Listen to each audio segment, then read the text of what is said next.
Hello, welcome to True Hoop with me, Jarod Hector, and Coach David Thorpe. How are you, sir? I'm well. How are you? Good. We are in the throes of the conference semifinals. Exciting stuff happening in the playoffs. As everyone knows, listen to this podcast. I live in New York City, and New York City is rocking right now because the New York Knicks are up 2-0, and we'll get to that in a bit. But David, the MVP award was announced yesterday, and for the third time in 4 seasons, Nikola Jokic was named league MVP, and I know you have some thoughts on that. What are your thoughts? Well, my thoughts are what we've said all year. I believe, and you believe, that when he wants to be, Nikola Jokic is the best player in the world. And that's fine. And we all agree upon that. But the MVP award is who has played the best all season and was the most valuable to their team. And to me, and I believe to you as well, that was Shai Gilgeous-Alexander. So I think it was wrong. The vote. Now, I'm not like saying, oh, like Jokic is an egregious choice, nothing like that. It's just that he wasn't. That's all. It's very simple. He wasn't the MVP. And I think the problem is that we have David now because of things that have happened in the past where MVP voters have gotten it wrong, quote unquote, and have gotten skewered publicly. And the famous one everybody talks to is the Nash back-to-back MVPs.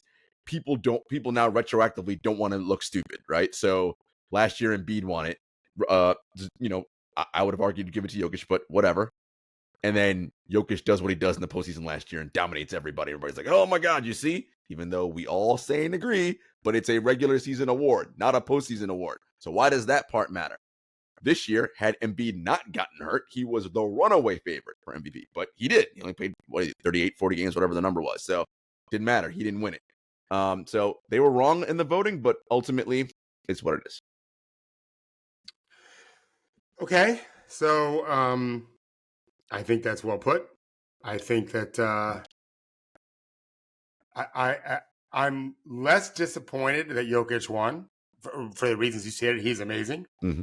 I'll get into the drama of these guys worrying about what their selection looks like down the road in a second. But I'm less disappointed in that than I am in the explanations given by the people who the average fan listened to as if they know what they're talking about. Mm-hmm. And Shaq agrees with you and I. Mm-hmm. His defense was embarrassing. When he called him a stat stuffer, I just kept thinking, what are you talking about? What stats? Like, we all know Jokic has amazing stats too.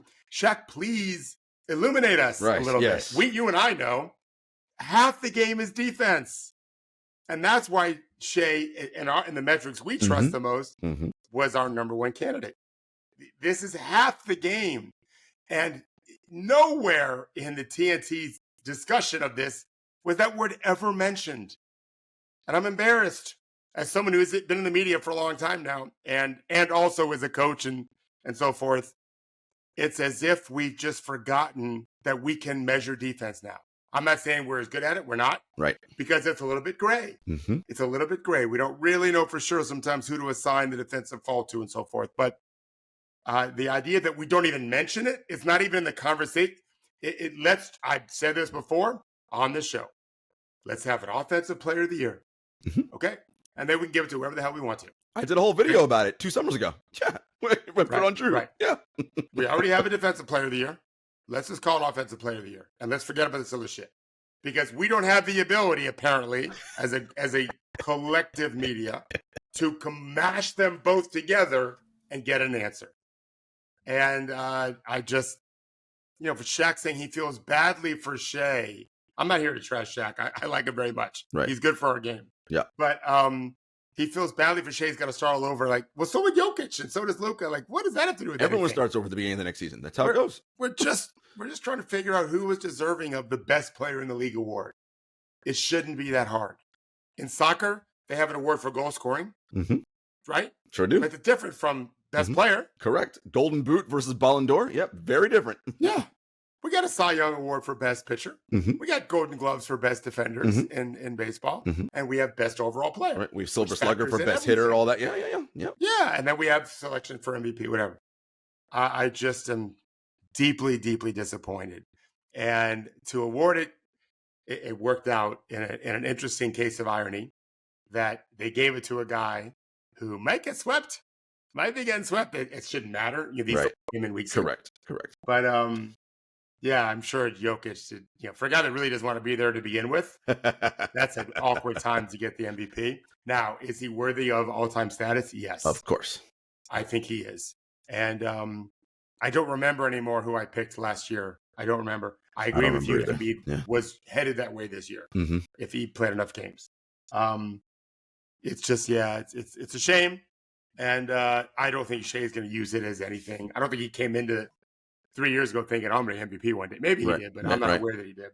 But he's earned it. And now his team is, they're rolling right now. We'll see what happens tonight, but they're rolling. Without question. And I think too, David, like because I'd mentioned like people want to retroactively, guard against making the wrong pick so that they look better down the line, right? And it's like, guys, predicting the future is hard. Like there's no, like, just because a guy wins MVP in one season because he's the best player and he loses in the playoffs, that doesn't make him invalid as MVP. Like MVP is an individual thing, right? Winning in the playoffs is a team thing. And it's just this, and even the discourse around it, David, like, oh, the Nuggets are down 0-2. Well, it's time for Jokic now to be the two-time MVP, now 3, that we all think he is. And then, he didn't score well in game 2. Everybody's like, oh, should we be questioning? Should Jokic have won? And I'm like, God, this discourse is just so dumb. It's so stupid. Like, basketball is not 5 individual games of one-on-one. For the 9 millionth time, it's not. Like, it is a team game. It's one game of 5-on-5. So you brought Nash. And I think you're probably, I don't know any of the stuff, but you're probably right that people are worried about stuff like that. Okay, the problem with the Nash Award is that the data didn't support him being MVP. Your eye test did. The team was the sexiest team. He was the stem of the apple, so to speak, right? If Sean Marion was the straw that stirred the drink, he was the drink, whatever you want to say. Right. But the data didn't support it. But there is data supporting Shea.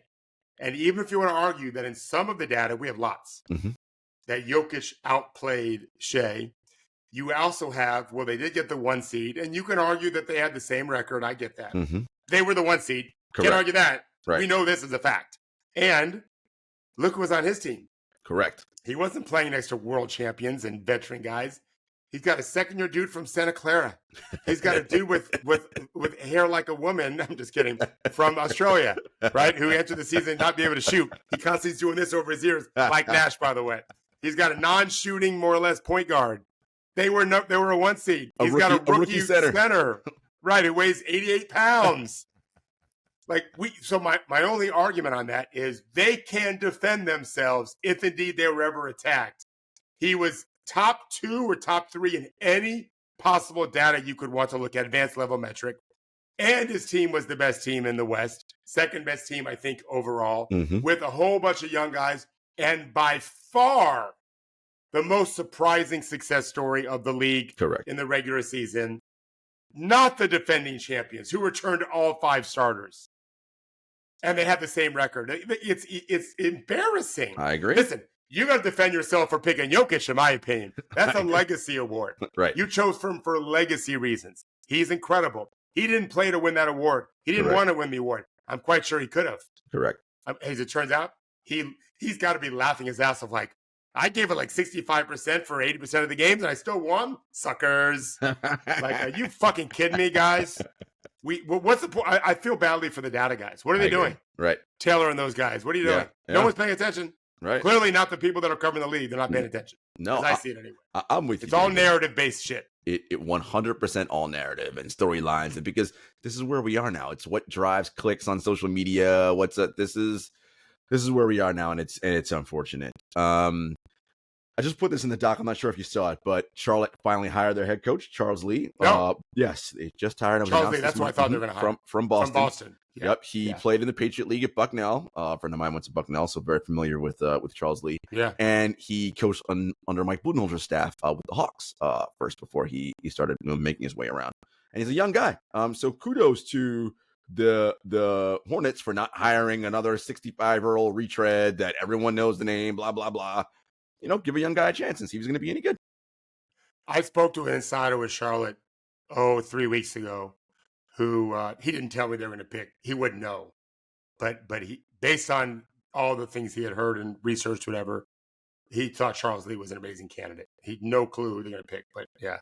I know nothing about Mr. Lee, but I know the person I spoke to is a smart dude and felt like, okay, like if we get this guy, we're good. Yeah, they did. And it seems like, because they hired Peterson as their new head of basketball ops, like in the front office. Yeah. Though he's doing a good job there already. Yeah, he and Lee have a relationship prior to, right? So like now so the guy picks his guy coming in. So if the ownership group gives them a chance there and the resources and whatever they need, it looks like Charlotte can build something and not be a dumpster fire that they have been the last 20 years or whatever. I had breakfast in Summer League with a former Hornets player who was saying some of the craziest shit I've ever heard about the NBA, an NBA franchise regarding Charlotte. It was embarrassing. I think they're about 3 years away from completely burying all those skeletons and being a regular, real franchise. Nice. It's going to take steps, but it doesn't mean they won't win games. Right. But in terms of the totality of the program, 27, 28, maybe 26, 27. I think they're right now really sharp. And this is just another example. This was a great, great hire. Yeah. No, for sure. And, folks, this is the underlying part of the teams you root for and why they're not good. It's because the franchises are, in many cases, rotten to the core or have issues and they're just poorly run. The question is, can your ownership group, do they care about winning? Do they want to foster a culture of winning and of nobody's above anybody? Everyone's welcome to bring ideas, all the various things, right? You don't have backbiting and infighting and someone trying to steal your job, which is commonplace throughout the NBA, right? There's only 30 of these teams, so one of each job, only 30 that exist, right? So everybody wants to keep theirs. And it's great if you can have an organization that finds a way to rise above that. And if Charlotte can kind of clean away that mess and again, rebuild, as David said, it ain't going to happen tomorrow. It's going to take some time. But if looks like they're heading in the right direction, kudos for them and hope their fans have something to cheer about going forward. All right, David, last night, the Knicks went up 2-0 on the Indiana Pacers. The Garden was rocking. I heard it from all the way up here, 68th Street, 28 blocks away. Not really. Right. I've been in New York enough to know that wasn't true. Not really, but there's a buzz in this city when that team does well, for sure. The next day, everybody's so happy and excited. Jalen Brunson got hurt in the second quarter, and he came out in the third, and David Saffoy at our group chat, he goes, "Get ready for the Willis reunification." And sure enough, I said it before he came back. You did, yes. Because they reported it as a sore foot. Yeah. So you give him a shot. He got a shot. Yeah. You could see it. Yeah. Because when he first came back, he was still kind of limping. Yeah. That limp was gone in the fourth quarter. Correct. Now, he may be fucked tomorrow or today. Could be. But they don't care about that. No. Well, we're going to get into all that in a minute. But the Knicks won that game. We'll talk about the officiating in a second. But David, you sent something to the chat about the difference between how the Knicks and the Pacers play. You remember what it is? I mean, you can pull up your phone if you don't. I mean, I was joking around. I was a little bit joking. But you're not. But you weren't. You're not far off. No. I was only joking for half. I wrote to you guys, the Knicks. I sent this to a lot of people. The Knicks are playing like their hair's on fire. Or as I told Henry today, the whole team is made up of Joakim Noahs. The Pacers, I wrote in the chat, the Pacers are playing like they're with their kids at the beach. I was just half kidding about that. They played hard. They scored 73 points at halftime. Mm-hmm. They out-rebounded the New York Knicks on the offensive glass. They had 14 offensive boards. The Knicks had 12. So they played like a playoff game. They didn't play that their lives were depending on it. They didn't fight. As I tell players all the time, if you can't get the defensive rebound, then your only thought is to make sure those motherfuckers don't get it. Fucking fight, knock it out of bounds, knock them to the ground. You cannot let them get the offensive rebound. That's how the Knicks play. Now, do they go over the line? The Pacers clearly think so. We can talk about that in a minute with what I just sent you. But, they play super hard. They're the floppiest team in the playoffs. I've never seen a team foul more than them and complain more than them. But they have equity built in because they compete at such a high level. They execute. They're not perfect. They make bad passes, whatever, too. But they know where their bread is buttered. They know exactly what they're supposed to do. And no matter who gets injured, I had one agent text me last night. They could bring their shooting coach in, who's an old man, and probably win because they just all play. That's a credit to Tibbs. It's also credit to the team, the way they play. We'll see how they do on the road. Mm-hmm. I thought if the Patriots won the game, they win the series. Yeah. Because I think OG might be out for the rest of the series. He might be. Hamstrings are no joke. Nope. We'll get into that later too. They played their guys too much. And we'll see where Brunson is too. Right. Exactly. If they gave him a shot yesterday, we'll see what happens. I don't know if they gave him a shot. I suspect they did because he got stronger as the game went on. Not normally how soreness works. Correct. Especially in your feet. But they definitely just compete their motherfucking ass off, man. They really do. And I didn't look at the shooting numbers yesterday, but they seem to make a lot of timely threes. They did. Again. DiVincenzo and Brunson both just timely. And OG in the first half, ton of timely threes. Look, so you said something about how the Knicks play. Like they play as if their life depends on it. Yeah. Look, we talk about mistakes being baked into games, and it's not just mistakes by players. Coaches make mistakes. But everyone, thousands of sequences happen in any one NBA game, and mistakes galore happen. All of them lead to the end result that happens. Right. So do you think that, and refs are human, right? So because the Knicks are such aggressive fighters, and they have built that equity of that reputation, not just this year, since Tibbs has been there, that subconsciously refs go, oh, they must be getting fouled because look how hard they're battling and the other team can't match them. You think subconsciously that enters into a ref's mind when they're making these calls? I think it's a little bit egregious that the fouls are calling on the Pacers, other than Tyrese, who somehow in 2 games and 70 minutes, whatever, hasn't fouled yet. Wake up, Tyrese! It's the postseason, pal. Foul somebody. Are you fucking kidding me? You gotta. You should go into every game expecting at least 3 fouls. It's the playoffs. That doesn't mean you should foul on purpose, although a couple times you should have in 2 games, prevent layups. But you got to compete to the edge. I had one guy text me this morning. He's jumping away. Yes. To make sure. I mean, what are you worried about, pal? There's only 1 foul can be called. Correct. So late in the game, if you get a foul, it's just 1. It's not 6. I would be screaming at him if I was Rick Carlisle. Like, engage, my guy. We're about to get destroyed. We need you. You're bringing your offense in that game. He did. I do think he has back issues. I don't judge any of that because I don't know. But I know this. Injured or not, you can play competitively enough where you foul sometimes. Right? Mm-hmm. No one else on that team, I think, Miles maybe had 2. Everyone else had 3 or more. That bothers me. It's not that side. It's the other side. Here's an example. It's on all over the social media. Well, I saw it one place anyway. If I see it, it's everywhere because I don't look. Correct. So Neesmith is coming down the middle. He's going to dunk it. Hartenstein blocks it. But if you look at it again, like I did, because my first thought is, whoa, that looked like there was something going on there.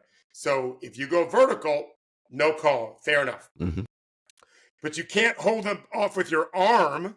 So Neesmith's flying forwards and then like hitting a wall. Well, that wall was his forearm. It's possible that I've not seen that rule change and that you literally can't stop a guy with your forearm when he's going to dunk on you. Yep. I'm not aware of that. I've been watching a lot of basketball. That is if the Pacers did it to one of the McBride or whomever, it's a fucking foul. It doesn't mean they'll always call it. They will typically call it. That's one of many examples. They called one offensive rebounding foul on Hart. God. And he acted as if you stole money from his mom. He did. He went fucking crazy. They're throwing guys around all over, and I'm not complaining about it. It's just they just don't call it very much, and it seems like part of the problem with guarding Brunson, because he's not very good going to the rim. Now he's been better in this series, in part because Turner's ability to protect the rim is pretty much gone. Isaiah Johnson's better. Yeah. Miles isn't so good anymore, at least this year anyway. And it's the same in the postseason. But you can't sneeze. You can't blink. You can't touch him. So you're better off trying to make him take a 17-footer because there's less chance for that to be called a foul. In fact, I'm not sure they fouled him even maybe more than once on those. He doesn't miss many, which is remarkable. Mm-hmm. He's remarkable. But you can't just say, oh, let's just have a strategy of making him drive because they're going to give him fouls all over the place. He just falls down and it's a foul. It happened yesterday on an illegal screen call. It happened early in the game when he just fell down. There was no foul. Right. It just guys fall. He flops, DiVincenzo flops, Hart flops all the fucking time. All the fucking time. I agree. This is what happens. The flopping, because I'm like, Jalen Brunson's so strong. Ain't no way he's getting knocked to the ground right now. Stop it. Stop it. Thank you for saying that. I was driving my son yesterday from a workout with a player, and he said to me exactly that. He said, Dad, I mean, I was in the ACC. The NBA is the best balanced, most athletic, strongest Come basketball players on, in the world. man. How are the Knicks guys falling? And he's not even All rooting the for the time. Pacers. Trust me. He didn't care. And then I had a text from my brother who definitely doesn't care about the Pacers. And he said, it seems like the Knicks are fouling all the time and not getting called much. And I said, not just to you, buddy. And then turns out the Pacers agree. Tell him what we just saw. Well, the Pacers had to report in to the NBA over the course of 2 games of 77 or 78 missed calls in the 2 games. And look, it's going to sound like sour grapes and all that. And I think ultimately what we're trying to get to is fairness, right? It isn't about not making the foul call. It's about if it's a foul on one end, then it's a foul on the other end, right? That's the thing that people want. Why is this the foul? But that same thing when this guy does it, not a foul. And I think that is all season we've been talking about this consistency. The one that drives me nuts, and it's not just Brunson, every offensive player does it. It drives me fucking crazy, especially superstar offensive players. The extended forearm when they're driving to the lane to push the defender out of the way. Fine.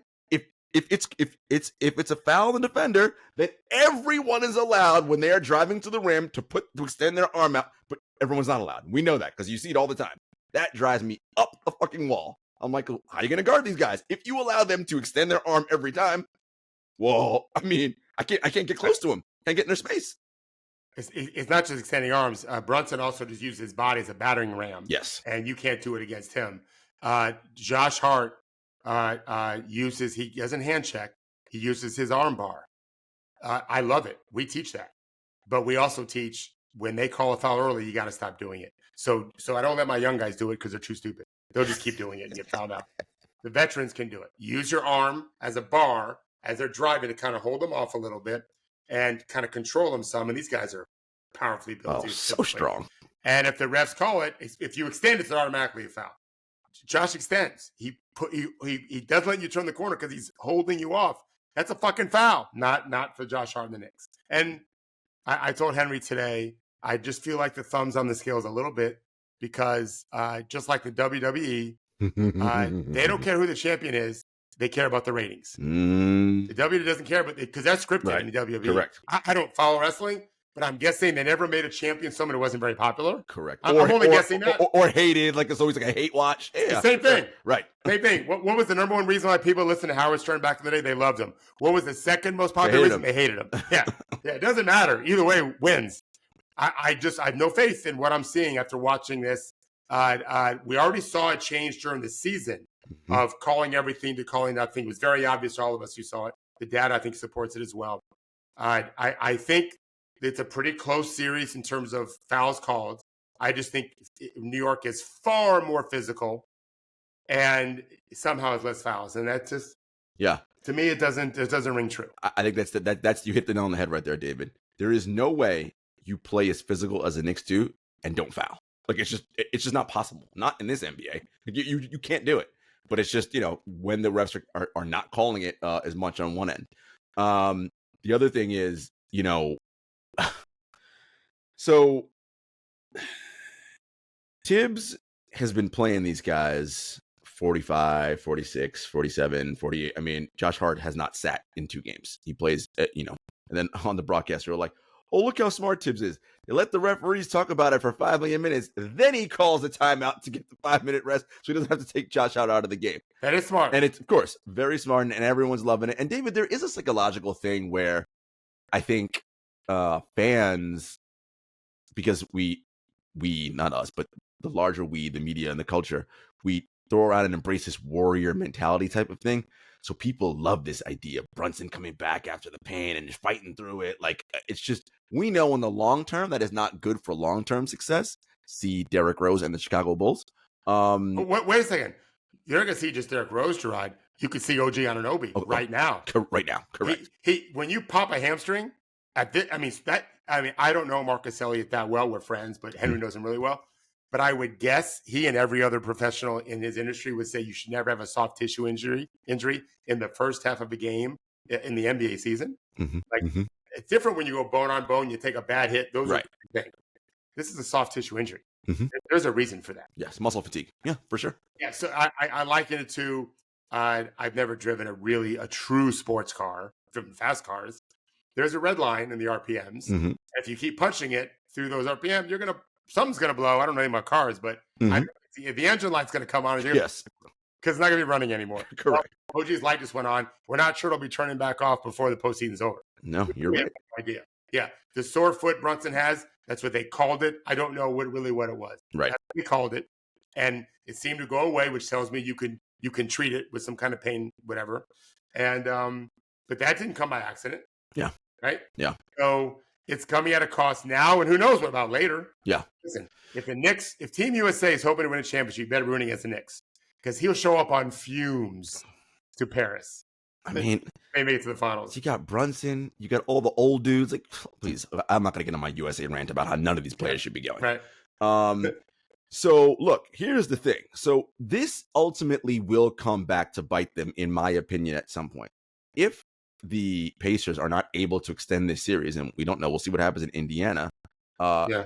First of all, the Knicks aren't good enough to beat Boston, in my opinion, in a 7-game series anyway, but they're going to be so taxed from this series that it's going to come at a cost, right? Especially if Boston gets to cruise through Cleveland, which I suspect they will.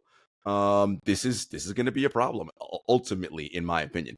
And for the Pacers now, I said this in the chat, David, their bench has been phenomenal in 2 games. Amazing. They are plus like $1 billion. All I said was the starters got to at least play them to a draw, even a slight loss, and they're fine. They're getting the starters plus minus. They're getting crushed. I'm like, well, this isn't good. You're not even playing at I've not looked at the starters only as a starting unit. I know they're getting beat. Brunson, OG in the first half, Brunson in the second half. In the first game, Brunson the whole game, pretty much. Certainly the second half. I look at it like this. You have to lose these games before you win. I was texting some Pacers this morning. Have some perspective here. New York knows heartache. Mm-hmm. It's not the city. I don't give a fuck. I love New York City. We're looking to move there. I don't give a fuck about the city when it comes to basketball. It means nothing to me.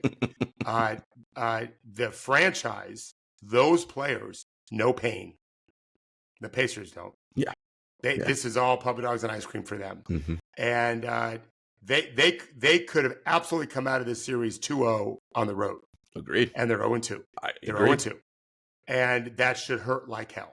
My understanding is, just from talking to the people that were there last night, connected with the Pacers, they're most of them anyway, really pissed. I don't know about a few of the guys, but some of the guys are really pissed. That's good. It should hurt when they probably lose the series in 4 or 5, 6 games, whatever. That should sit with them in the offseason. Mm-hmm. That's what it's supposed to happen. Yep. That's Cleveland Game 7 could easily go back to what happened last year against New York, right? To then, and then they got through against Orlando this year. You gotta lose. Yeah, you have to lose. And Indiana it's been all fun and games. They beat Milwaukee thanks to a lot of injuries, right? And I don't think they've raised their level of intensity nearly as much as they need to. Nope. They've raised it some, but not obviously 2 games out rebounding offensive glass. It's shocking, but not enough. No, not to match what's going on there. And the Knicks went 14 of 30 from 3. Yeah, I mean, Josh Hart. I told this to Henry. A 31% 3-point shooter. He thinks he's JJ Redick. He really does. He ain't. Right. I love him as a player. I love him. He ain't JJ Redick. Right. So it's gonna take something. But the pace they're playing, the Pacers' pace. They are. I was really surprised. The Knicks want to run. If Indiana, like I said before, they won Game 2, I think they're winning the series. If they win Game 3, we'll see what happens and how healthy those guys are. They're going to have an extra day off or 2 coming up, I think, before Game 4 and 5. That's going to help New York a lot. If they didn't, I think New York will be in some trouble if they lose Game 3. But they're going to get some rest. So even if they lose Game 3 and 4, which is not likely, because I still think in any close game they're going to be the better team, because they just need one guy to make the right play every single time, and he's better than Tyrese. This version of Tyrese, and they're mentally tougher. Yeah, for sure, mentally tougher. But it helps just to have the one guy that sits it for everyone else. If Tyrese keeps doing what he's doing, Indiana can easily win Game 3. I don't think they know how to use their personnel great. They still play too randomly, but they play beautiful basketball. It reminds me a little bit of the best Rick Adelman's teams wherever he's gone. It's gorgeous basketball, but the fight's not there. They just don't have that fight. And Rick getting tossed, we'll see. We'll see how the team reacts to that. We'll see. It's funny, on Monday's show, I remember asking you, David, are the Pacers mature enough to win this series? And you said, well, we're going to find out, right? And this is what I meant, right? It's these moments. To your point, they haven't experienced a heartbreak yet. You said in our chat, the Knicks play like their hair is on fire. Yeah. Like every possession matters to the death to them. That's what it takes. Indiana doesn't know that yet. I mean, they're finding out that, but they haven't experienced it collectively to know. Oh. You know, I've seen like cartoons, captions of like the cat is laying on the porch and a woman is sitting on a rocking chair going backwards and the tail is about to get crunched and you know how that cat's going to react. Mm-hmm. That's the Knicks all the time. They are live wires. Everything is offensive to them. Mm-hmm. They're offended by everybody but mm-hmm. their teammates and their fans. Yep. Every call is egregious. They hate everybody. I love it. I'm with that. I really am. It's not fun if you're not rooting for them. Right. But as a basketball enthusiast, I've turned that shit really turns me on. That being said, going on the road can make a difference. Yeah. They're going to get screamed at, whatever. Yeah. Maybe the Indiana fans will have something like the MSG, not faithful. There's nothing special about New York fans. I'm sorry to tell you. When you hear people say how knowledgeable they are, it's a lie. I've been in Knicks games. I've sat with Knicks fans in the expensive seats, by the way. And they're just a bunch of rich dudes who don't know shit about basketball. There are fans that are knowledgeable, of course. Sure. But just being a Knicks fan doesn't make you knowledgeable, okay? Knowing who Walt Frazier is doesn't make you knowledgeable. That makes you a historian. How many points did Willis Reed score in that game where he limped on? The only basket they show was his only basket. Right. The average Knicks fan doesn't know that. They might know Willis Reed. Right. I doubt they'd recognize him on film. And they don't know he only scored 2 points. They're just fans who live in an amazing, amazing, amazing city. I'll give you that for sure. I love it. I have a room in my house dedicated to New York. My wife and I love New York. But their team is special. Yeah. The way they fight for each other. Have you seen the video from a couple years ago when Brunson, when he found out they acquired Josh Hart? Yeah. I just saw it for the first time. Yeah. Super cool. I like that. I like that they're role players. There was a play in the game late yesterday, and I realized Miles Turner's not a role player. I think it's a 3-point game. Siakam is posting up Dante DiVincenzo, who is probably just going to foul him, and 50-50 it's called. He's just going to shove him. And Miles Turner elected to take a step-back three. And the announcer even said something. Meanwhile, on the other end of the court, Achua's in the game. And it's his Super Bowl. He's guarding Siakam. His Super Bowl is I just got an offensive rebound. First of all, he's playing minutes. That's his Super Bowl. He's right. But he's going up against his old teammate. He doesn't have to score. He doesn't have to pass or dribble or even play great defense. He's got to rebound on the offensive glass against Siakam one-on-one. Siakam just went to go rebound. Pressures thought, oh, my God, I'm going to win the Super Bowl right now. So the Pacers have to feel like every possession is their Super Bowl. Maybe they will. Maybe they won't. We'll see. We'll see how Rick is at pushing buttons. But so far, they've not been able to muster, even against the Bucks, a real fighting mentality. I agree. We'll see what happens going forward. I want to just put this out from two of the Pacers players after Rick got tossed at the end of the game and made his comments in the postgame about he wants a fair whistle and all that. This is Halliburton. Let's not pretend like the officiating is the only reason we lost. We just didn't play good enough. We got to be better. This is TJ McConnell, who I thought played really well last night. We love Rick showing that type of energy on the court. It's unfortunate he got ejected, but that's not the feeling we have in the locker room. We're not going to sit here and blame officials. We got to be better. It's just that simple. They smashed us on the boards again tonight and just brought more energy than we did. We got to fix that. And honestly, that is just a fact. To David's point. It's not a fact. They didn't smash them on the boards. The Pacers had more rebounds, offensive rebounds. I think probably what he meant there was the fight, right? Like, they just got to fight and match their fight level. And they have not. Yeah. And honestly, I don't know if they can. I don't know if they're equipped to match the next fight level because this is a special bunch of dudes who, to David's point, don't give a shit about anything or anyone besides them dudes. And I think, David, because this morning, everybody's talking about, the minutes. I think they're using that as a rallying cry, too. Like, they're saying we can't play 48 minutes a night. Now, you and I have science opinions about whether it's a bad idea. Fuck those guys. We're going to show them we can play 40-plus minutes a night and dominate everybody. It's just more and more galvanizing force. And those little things matter, man. Like, they're important. So, we'll see. Listen, I never root for anyone to get hurt ever. Even terrible people, I would never root that. But if Josh Hart, something happened, who would be surprised? I mean, nobody. Well, Tom Thibodeau would.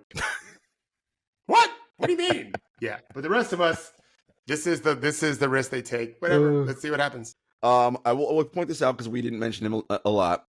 Tyrese Halliburton scored much better in this game. The three ball was falling, but David, it's still something is still not right though, David. And we suspect it's the injury. Like he's just not. It's not aggressive and attacking. It's not with force, right? Like a lot of those threes were wide open that he took and made, right? It wasn't an off of the ball movement. There were times where he had an opportunity to drive the lane and really go hit that floater, second box, first box, and I'm like, why are you hesitant? You just seem hesitant a lot. I think I know the answer. I didn't know it. I texted some people this morning. They're getting hammered on drives in their minds, and they don't want to turn the ball over. And so he might as well take the clean three than get fouled on the drive. And how many clips did they say? 78 clips? 78. Yeah. I guarantee you a good number of them were drives where guys just got chopped, and they may not have lost the ball. They're not turning the ball over a ton, but it's shortening things. And the Knicks rallied to the ball beautifully. That's part of their aggressive off the ball defense is rallying to the ball with passion and purpose, with the violence almost. But also his back might wear down as the game goes on, and that requires things. I think so. Yeah. But they gave him 130 points to a Knicks team who shot well, but not like that. It's not like they made a bunch of free throws. Yep. They're not playing with force on defense. And Tyrese, raise your hand, buddy. You're part of it. Yeah. No fouls in 2 games. I want to say. Yeah. No, I don't know what I would if he was someone I was working with. I would have a real problem with that. You got to engage on that end of the floor, my guy. All right, I love him. I love him as a player. Oh, I mean, listen, when he's right, he's one of the best we got out there. But for sure, this is the playoffs, man. And again, this is all learning experience. All right, guys, we'll be back after a brief commercial break. Okay, David. I asked the question on Monday. You wrote about it yesterday. Maybe it came out.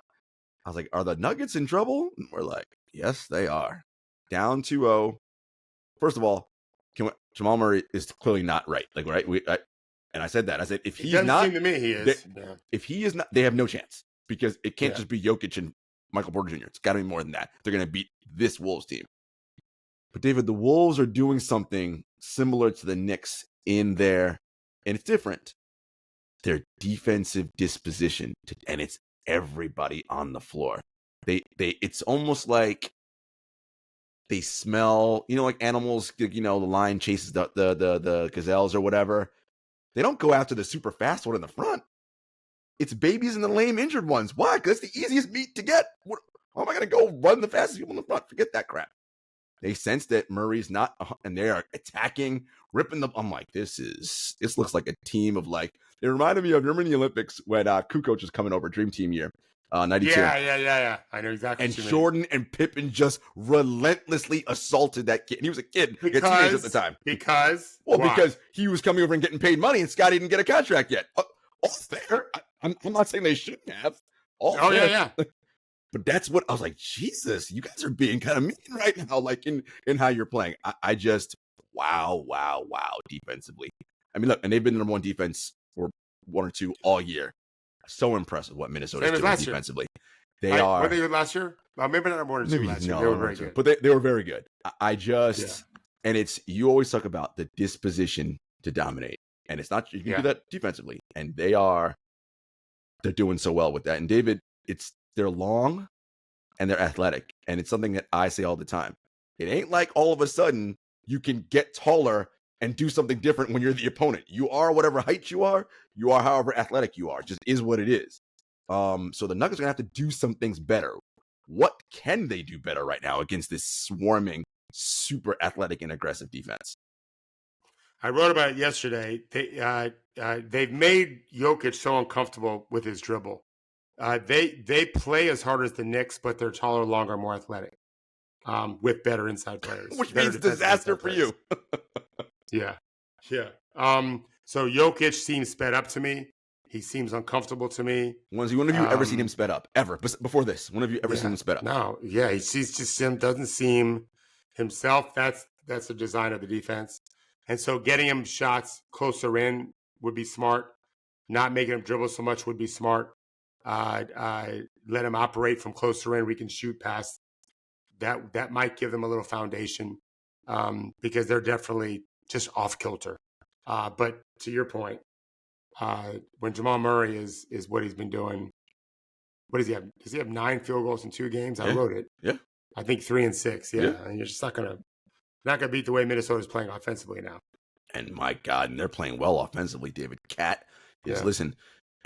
Everybody can have their critiques of that player, and a lot of them justifiably so. Do you see the award he just won? No, what award did he win? He won the Kareem Abdul-Jabbar Social Justice Award. Oh, good for him. Why did he win that? Do you know what is he doing? Don't know. I have not paid attention to what Cat does off the floor. We cover the league pretty seriously. How do we not know what he's doing? We know about other stupid shit in the NBA. That would be a good thing to publicize, right? I love the name that Kareem. I didn't even know. Yeah, I gotta look into what Cat's doing off the floor. But I mean, as I said on Monday, when he shoots threes, I'm like, every time I think it's going in, because I'm like, he's unbelievable. He's so good. He played game 2 knowing with no Rudy Gobert, I can't get into foul trouble. Did not get into foul trouble guarding Jokic, which is not easy to do. Can we talk about that for a second? I haven't asked your opinion. I know you don't have kids. What were your thoughts going into the game that he chose to stay home? Just tell me your honest thoughts. I'll tell you mine. That he chose to stay home instead of going to the game. I love it. What's wrong with it? Me too. Perfectly fine. Well, especially we have no idea the health of his girlfriend. Yeah. Partner, long-term we have partner, no idea. whatever. Like no one has. Okay, no, I don't care. He knew her for 10 months. We have no idea what her health was. Right. We only know he chose to see the birth of his daughter. Is that right? Yep. Yeah. So for everyone listening who doesn't have children and thinks he did the wrong thing, and I understand that side of things. I do. But I know this. Children need strong guidance when they're young. In today's world, more than ever, this is now documented with social media. We know what's happening to our young people. We can track it when we went from flip phones to smartphone, which, by the way, was right when my kids, well, it's a little bit before my kids, but when they were in 6th grade, we had to get them one for the school they're at. They had to get a smartphone. We monitored as best we could.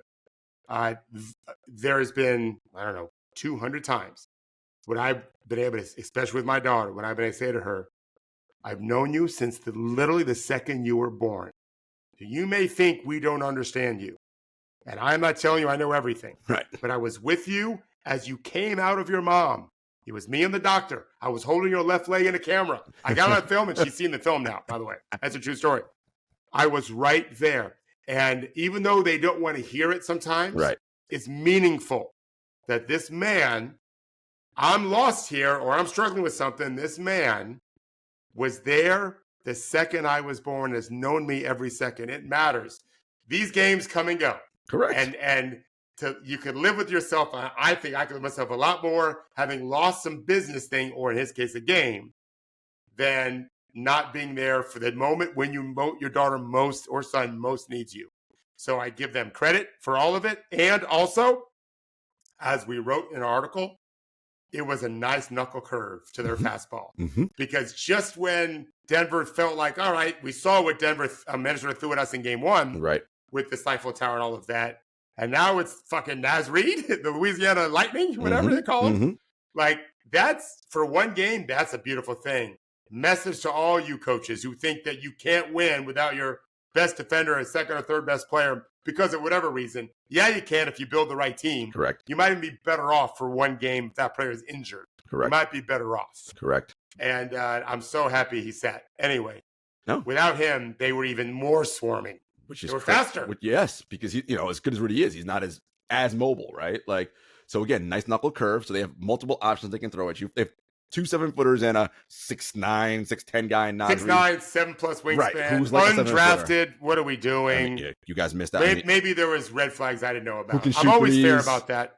But yeah, I loved him coming out. I probably even wrote about him. Yeah, so he's normalize that. Super good. I'm totally. 6th man of the year, right? Yeah, I'm good with that. Miss games for the birth of your playoff games. I don't care. Like, that's far more important than basketball. With how well TJ played last night. I just thought I think double. I was thinking, man, that's my 6th man of the year. But then I remembered, oh man, Naz Reid's been even better. He deserved it. He's so good. Yeah, he should be starting for somebody. Yeah, look, and so now Minnesota, and again, look, I'm being fair to Denver, right? If Murray's not 100%, and he's clearly not, this is going to be tough uphill sledding. Now we'll see. And I texted this to you, David. Is that tonight? Yes. No. Is Sorry. it really? No. That is Friday. That's what I thought. Yes. Tonight's Boston, and then OKC. Mm-hmm. Yeah. I texted this in our group chat on Monday during the game when Mike Malone fired off the bench and got into Mark Davis's face. I was like, oh, that's a man who clearly knows my team don't got shit, and I'm out of ideas. I'm going to do the classic, let me get fired up, and hopefully that'll get my guys fired up. Didn't work. It never works. It never works. Didn't work. You're getting angry at other dudes. Right. How about coach us? Yeah. I don't like when referee coaches do that. I don't think it helps ever. It didn't. Coach your team. Coach your team. Press those buttons. Sit guys on the bench. Change up what you're doing. Yelling at other dudes. Never is the answer. Yeah. I'm with you 100%. There was a moment, David, in that game. I mean, Minnesota led wire to wire. Second half, third quarter sometime where the lead had gotten down to 12. And I said that on Twitter. I was like, guys, as awesome as Minnesota is, because I remember the conversation you and I had on the show multiple times, they were the 17th ranked offense all season, right? Now, granted, Cat missed a bunch of that time, so that probably affected it, all that. But I was like, they're prone to, going through some drought spells and maybe getting a little too ISO heavy and turning the ball over. This could be something. You can find a way to employ it, but that starts on the defensive end for Denver. What can Denver do to push Minnesota closer to that style? Hold on. Ask me that question again. What can Denver do defensively to make Minnesota more that team who's 17th ranked in offense, gets a little too ISO heavy sometimes, turns the ball over? You're like, nothing. Nothing. Okay. Fair enough. Because they don't have the athletes to get them turnover prone. What they can do is execute their defensive strategy better, make everything harder, increase their, play more like the Knicks. More arm bars, more holding, more grabbing, more pushing. You know what I mean? Hope for the best. That can throw a team off rhythm. We always talk about playing more for us. Jarod, when I first got to ESPN, 2007, this was unbelievable. I don't know how I did this, and I still have kids. I had to do a breakdown of every single game. Well, Jeff Weltman and I both did. Mm-hmm. So he did one, I did one. I remember, we split the series. And I remember the first time I did it. And I'm watching film and all of that. I'm watching Synergy. And I'm also taking notes at every game live. It was not easy. And so many times in my notes, I just felt like, they were there. They just didn't make the play. You got to be more focused. Yesterday with the Pacers, I watched on film some Knicks stuff today. Like they got some steals and turned over right away. Or they had loose balls, and there's one final swoop by Hartenstein, whatever, knocked the ball loose to the Knicks player. And then they inevitably scored, almost always. Playing with force sometimes solves lots of problems. It doesn't matter if your strategy is terrible, but even if it's average, it matters. Only if it's terrible does not matter. So we're going to see a lot about championship medal tomorrow night. You're right. We're going to see a lot. Yeah, you're right. Because if they were to win Game 3, it would be a nod to, it's going to be a hell of a series now. Right. You don't expect them to win Game 3, but it happened as recently as last year. I think Dallas, LA, every team, maybe it was 2 years ago, every team won the road game until Game 7. It can happen. Yeah, for sure. Minnesota can get fat and happy. Well, Minnesota can get cocky. I was just going to go there. So one of the things you always talk about is how do we deal with success, right? Dealing with failure is one thing. That's how you get better. But how do we deal? You're starting to read your Look at me, I sound like an old man. You're starting to read your press clippings now. Everybody's like anyone reads newspapers anymore, but you know what I mean. Everyone's saying that the Timberwolves can win the championship. Right? Ooh, Ant's ascending. He's now the face of the NBA. All that stuff. I mean, who wouldn't feel good if people were saying that stuff about them? And the 3 days. Right. And the 3 days off. How I wonder, does that affect them? This is where leadership, don't you think? I agree. Both Chris Finch, their bench coach, who I just forgot, but he's going to get himself a nice job. Just don't remember his name. I don't know him. But he's done a good job managing the game, that's for sure. He's got the guy behind him calling the shots too, I know, but he's the one standing up. Gobert, not so much, especially because he missed Game 2. I don't know how they feel about Cat. I don't know. But they all know Edwards is the guy. Edwards, you've heard me tell the story of Secretariat the first time he went to go get hay when he retired. Did I tell you that story? Yep. Right? So all the horses knew Big Red was going to eat first. Right. Ant's eating first. There's a buffet. Ant may choose not to eat first. because he's a human being and he's a sweet guy. Right. But if he wants to, he's eating first. So him setting the tone in practice, in shoot around, in pregame, this is the one thing people forget all the time. It's a 48-minute game. How you start the first 5 minutes isn't always indicative. It is in high school, especially with young players. Less so in college or in the NBA. It's a long fucking game. But you'll see if they come out just locked in, playing with force, and then they able to maintain it, it's going to be tough for Denver to win. Yeah, I think you're right. Yeah. Doesn't mean they'll be able to do it, though. It's not easy. Yeah, and to your point, we'll see the medal of a champion. We'll see if they're able to respond. Just quick, should point out, Jamal Murray was fined for throwing the heat pack towel, whatever, onto the floor, $100,000. You're right. I believe, yes, he took accountability. I didn't read any of his statements or what he said. Look, clearly he was wrong. People are calling for suspension. I don't know about that. Like, look, this is what frustration. Well, what do you think? You think this was enough? Yeah, $100,000 to me is fine. Like, look, he was clearly frustrated. That's what happens when you are frustrated. Like, we know that. He threw it up at the stanchion or at the top of the thing. He didn't throw it at anyone. If it hit an official or a player on the floor, and he threw it directly at them, yeah, then I'd be like, well, that probably deserves suspension. But, I was fine with that. Look, it's a guy who knows I'm not 100%. These guys are they're dogging us and just playing more better than we are and tougher. And he lost his mind. That shit happens. Competitive game. So I'm good with how it all broke down. To me, listen, context matters, but $100,000's a bag any way you put it. Correct. It's a lot of fucking money. It's a lot of money. I don't care how much money he's made. It's a lot of money. That's he'd rather not have spent that money. I agree. And he's unlikely. The whole point of this is to make sure guys don't do it again. I don't think he's going to throw the water bottle again, whatever it was. I agree. Heating pad, yeah. I'm with you 100%. Another team, David, that is, woo. I mean, they think, you guys, playoffs, this is all puppy dogs and ice cream. It's great. We're just winning games. The Oklahoma City Thunder beat the Dallas Mavericks in their opening round game of the conference semifinals. They're up 1-0. Lou Dort was good defensively in that game. Jalen Williams continues to be a revelation. He's so good. Mark Daigneault, it's just, those guys are just, they battle. Again, I said this a couple weeks ago. Are they just young and dumb enough to not know any better? And they just might be. Like, we're just having fun playing games, like competing hard. It's not just they're competing hard, and they're having fun competing hard. And, youthful legs and 20-somethings who can run and jump real fast, that's really awesome this time of year when you're playing against 30-something-year-olds or late 20-something-year-olds who have a lot of miles in their body. It's very helpful for you. And the home crowd helps and all of that. I've just been impressed with what I've seen from OKC overall. One area of concern I have is Luka Doncic's health. He's looking a little gimpy and not great.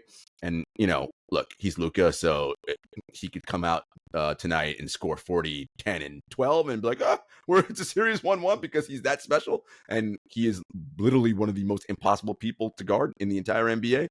But I just love what this OKC team is doing.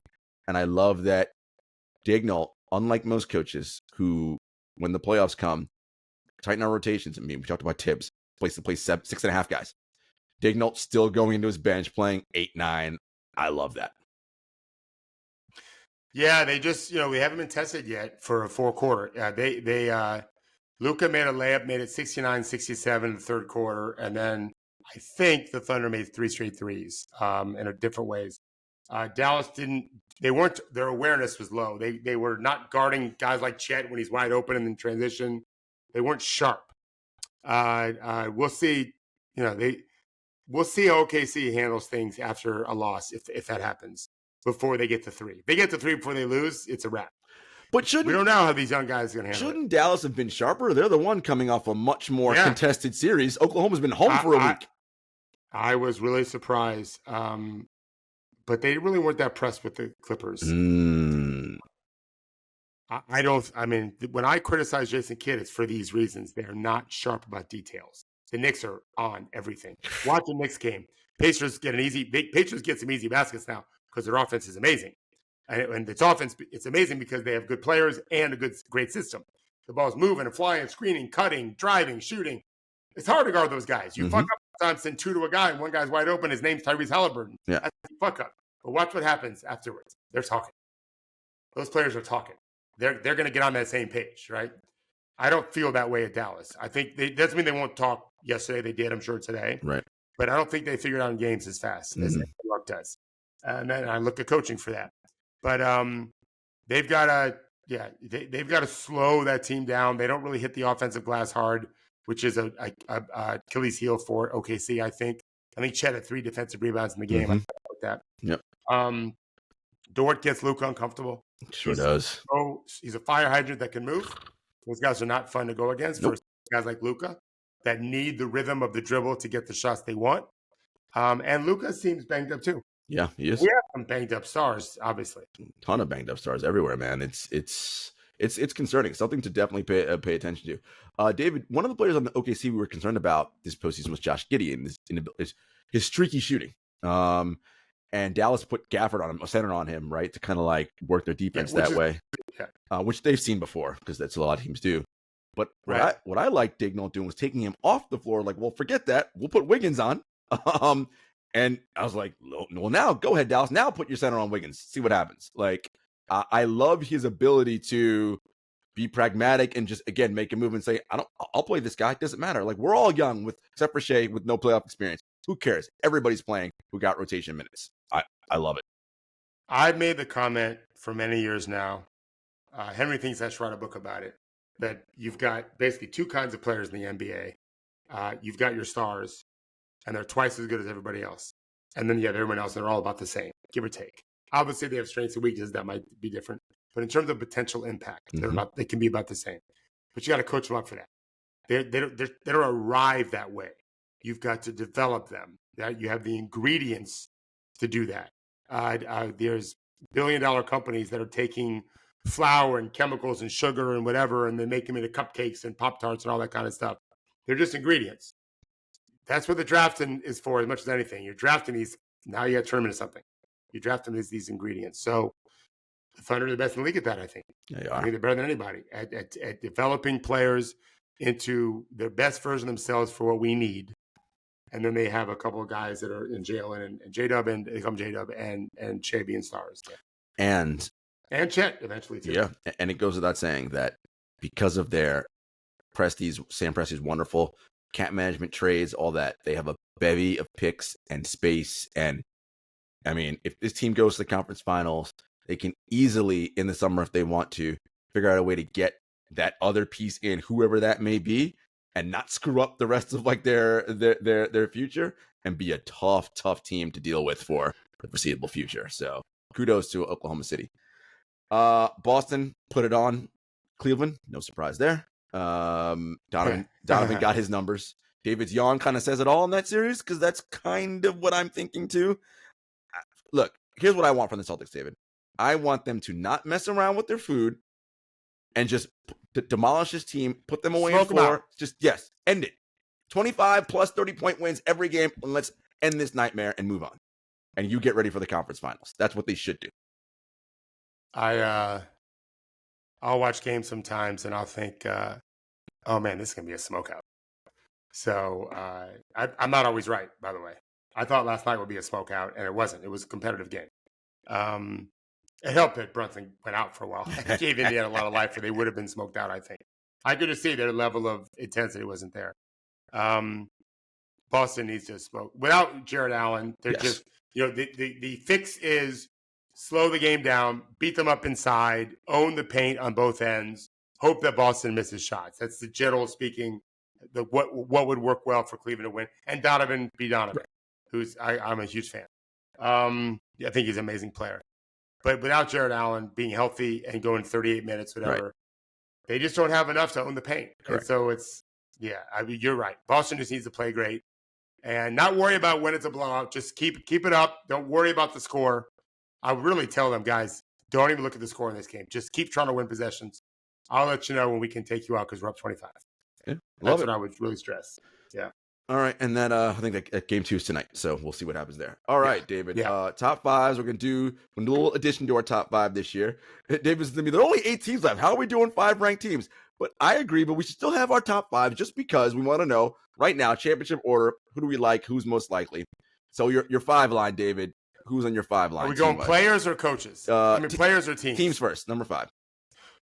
Oh, boy.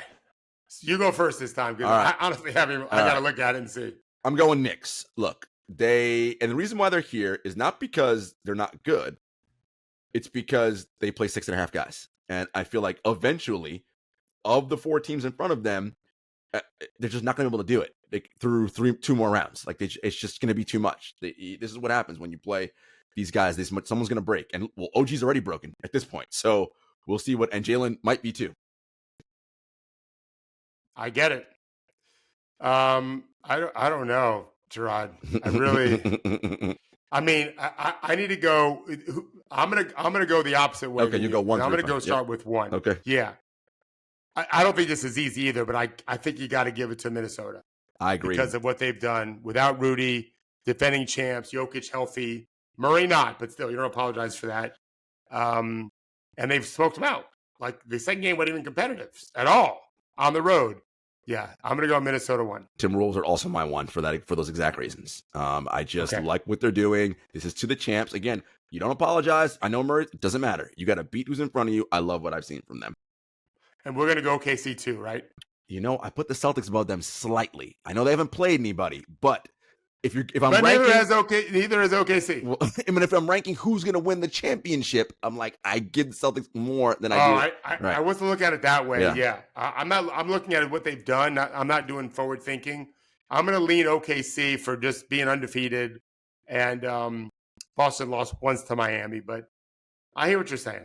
And then, and so OKC, to me, Thunder and Boston are 2-3. Yeah, OKC is 3 for me because they're just amazing. So who's your 4? The Mavs, just because look, they still have Luka and Kyrie. Fair enough. I mean, those guys go off, they're a problem. So yeah, I'm going to flip it. Go Knicks 4, Dallas 5. But if I'm being honest, David, the champion is coming from those top 3 teams. It ain't coming from, in my opinion, the Knicks or the Mavs. It's going to be Wolves, Celtics, or Thunder to me. One of those 3. I am not going to argue with you right now. I'm unsure, but I know Minnesota is real and Boston's real. Right. OKC. Yeah, you can. Perfectly fair. I want to see them lose a game and see how they do. Of course. I want to see them lose a game. You're not stupid for saying what you're saying. I want to see them lose a game and see what they do. All right, let's go MVP of the postseason right now, and then go down to 5. So you want to go 1 to 5? You and I have the same MVP. I know it. Well, Ant has to be one guy. Ant's my number 1. Wow. Yeah. Over Brunson. Yeah, Ant's my 1. Ant's my 1. Good. I'm glad that we have debate. I would put Edwards at 3. I would put Brunson at 1. So who's your 2? Brunson is my 2. Brunson. Mm-hmm. I'm Gobert. Ooh. Although I'm probably wrong because he played a game that was really important to win. But Ant wasn't great in that game. No, but like if you want to play that game, if Ant went away for the birth of his child, would Minnesota still win in the same dominating fashion? I don't know.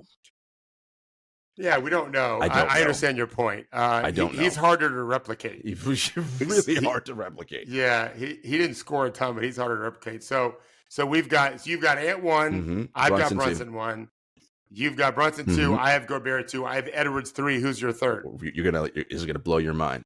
I have Derek White. Donovan Mitchell. No, Derek White is my number 3. Oh yeah, great call. Yeah, I think you're exactly right. So he's your 3? Yeah, David, he's shooting lights out. Like he's unbelievable. He's winning possessions every. Look, whatever. What is wrong with Tatum, do you think? I don't know. He hasn't shot well once yet. Not once. And it hasn't mattered because they're not playing anybody. But so we're gonna go on top 5, and I'm gonna tell you a crazy rumor I heard yesterday from a very, very good source. Okay. Yeah, I don't report news because it's not news, but I'll say it. All right, so my 4 is Derek White, and my 5 is Donovan Mitchell. Okay. See, they won in Game 7. He was amazing. He has a 50 point in a game, right? Yep. Then you have a 50-point game. 50, they lost in Game 6. Mm-hmm. They lost. Yep, they lost, and then 30 something or whatever. 5? Shay? No. So I told you I had Brunson, Derek White as my 3, Jalen Williams as my 4. From OKC. Okay. Yep. And because he's still special, Luka as my 5. Yeah. Yeah. I was disappointed as Game 1. I don't love his lack of leadership. bitching and moaning too much. Well, I'd like to see him defend more. I would love to say, consistently. David, I said that from Luka the minute he came into the league. That to me, I don't know that galvanizes a team.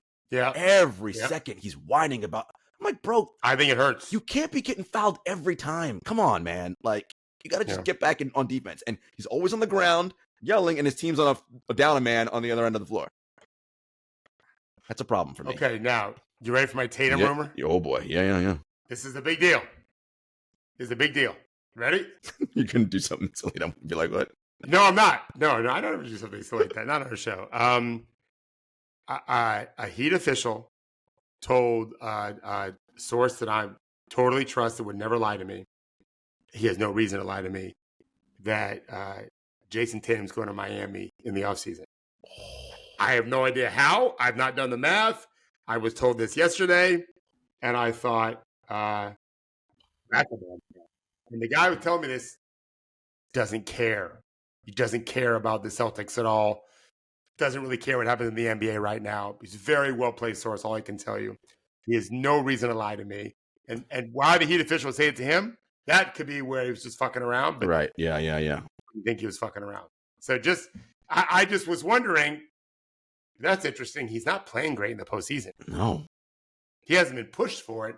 I just remember what happened. Bless you. Thank you. But why? You got such a good thing going in Boston. Why? Like, I don't know. I mean, living in Miami. because Boston. Living in Miami is way better, of course. With money? Oh, Miami's nice. I mean, no state tax. Like, get weather. That's nice. That's nice too. But Miami, have you spent time in Miami? Of course, I love Miami. Yeah, you have family down there. Yes, yeah. It's I mean, again, my parents grew up there. My brother lives there. I wouldn't want to live there, right? Because I like the life I have and the land that we have, whatever. But I never complain about visiting. Oh no, yeah, always fun time. It's wow. fun. It's a very lively place. So whatever. It's probably wrong. And I'm again, just telling you, the person who told me has no reason to lie to me and doesn't care at all. All you people out there, we're not reporting this. Do not be out here aggregating. I'm repeating a rumor I heard exactly from someone who told me they talked directly to a Heat person. Correct. Yeah. Rumor. No reporting. No nothing. Rumor. Yeah. I'll tell you what. It will. If that did happen, the NBA would light itself on fire over the summer. It'd be like, what? What the hell happened? Oh my god. Look, it'll be an interesting summer though, because I think there's some interesting pieces that can move. I was looking up Tatum's contract. So next year is player option on his deal. So I was like, so that he would just turn it down and leave. I was like, this is something. Oh, I'm sorry. No, I was wrong. One more year. Yes. Next year's under contract. Year after 25-26 player option. So he would have to tell them, guys, I'm gone in a year. Trade me now. Yes. Yeah. Go get Tyler. I don't know why he would do it. I don't know anything. I don't know why Brad Stevens listen. I hear lots of things, and I normally don't put any credence to it at all because there's biases involved. Of course. Especially when you talk to agents as much as I do. Mm-hmm. This was not an agent. This is someone that has zero dog in the fight. But I absolutely believe he spoke to this Heat official. 100% believe that. And I believe the Heat official told him this. Yeah. Ooh, boy. So I mean, really, so now, because we know that Donovan Mitchell's also good friends with Bam, so the Donovan rumors to Miami. I mean, listen, it's the bottom line is what it looks like is the Heat have to figure out, okay, what is the, not quite reset, but who is the piece we're bringing in to pair with Bam going forward? Because Jimmy's aging, and you heard what Pat said in his exit interview. Jimmy can get a deal if he's available, and Jimmy hasn't been available the last couple of years in the regular season. He's a free agent, right? Let me check Jimmy Butler's contract right now. They would have money.